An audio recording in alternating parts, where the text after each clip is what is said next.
بسم اللہ الرحمن الرحیم۔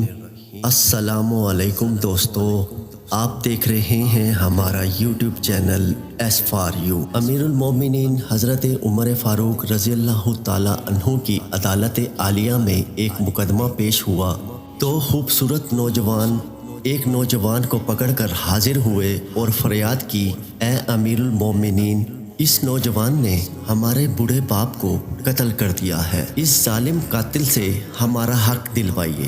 آپ رضی اللہ تعالیٰ عنہ نے دعویٰ سننے کے بعد ملزم کی طرف دیکھا اور دریافت فرمایا کہ تو اپنی صفائی میں کیا کہتا ہے؟ ملزم نے عرض کی کہ ہاں امیر المومنین، یہ جرم واقعی مجھ سے صادر ہوا ہے، میں نے زور سے ایک پتھر اسے مارا تھا جس سے وہ ہلاک ہو گیا تھا۔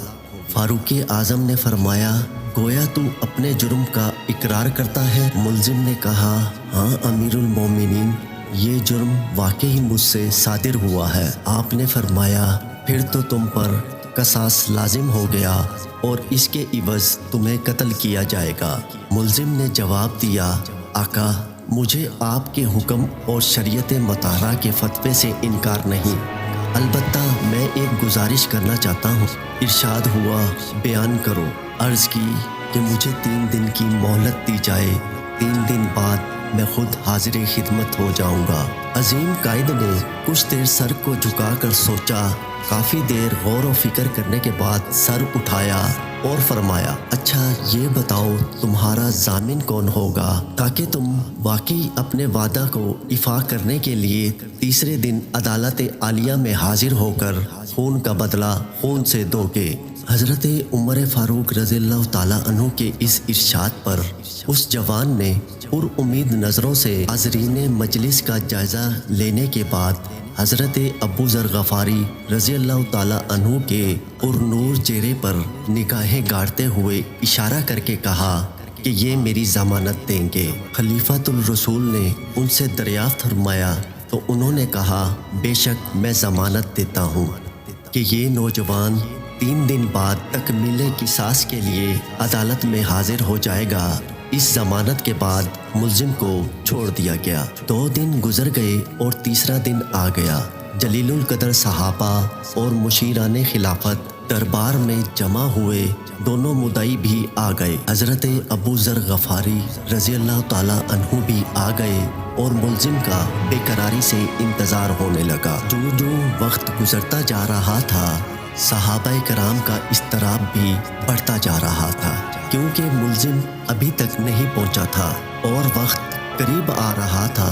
صحابہ کو ابو ذر رضی اللہ تعالیٰ عنہ کی نسبت پریشانی ہونے لگی۔ 1-2 مرتبہ مدعیوں نے بھی دریافت کیا، مگر انہوں نے ہر مرتبہ یہی جواب دیا کہ اگر 3 یوم گزر گئے اور ملزم نہ آیا تو میں اپنی ضمانت پوری کروں گا، پریشانی کی کوئی بات نہیں۔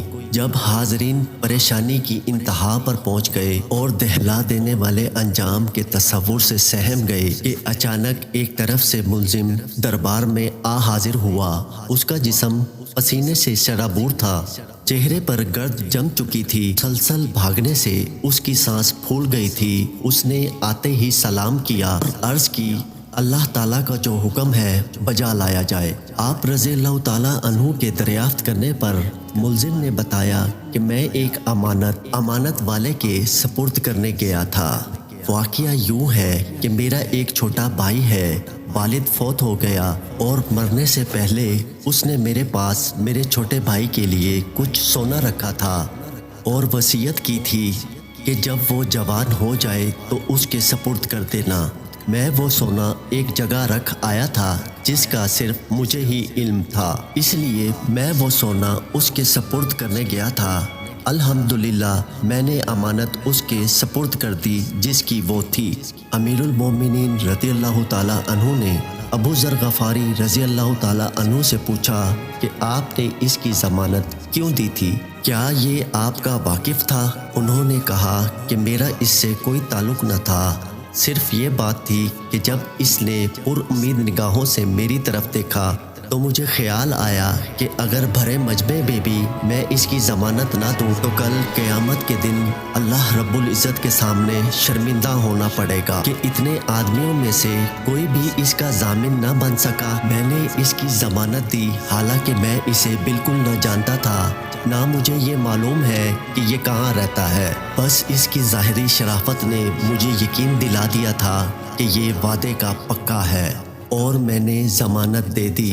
یہ بات سن کر حاضرین محفل اشک آلود ہو گئے۔ مدعیوں نے التجا کی کہ اے امیر المومنین، ہم نے اسے اپنے باپ کا خون معاف کر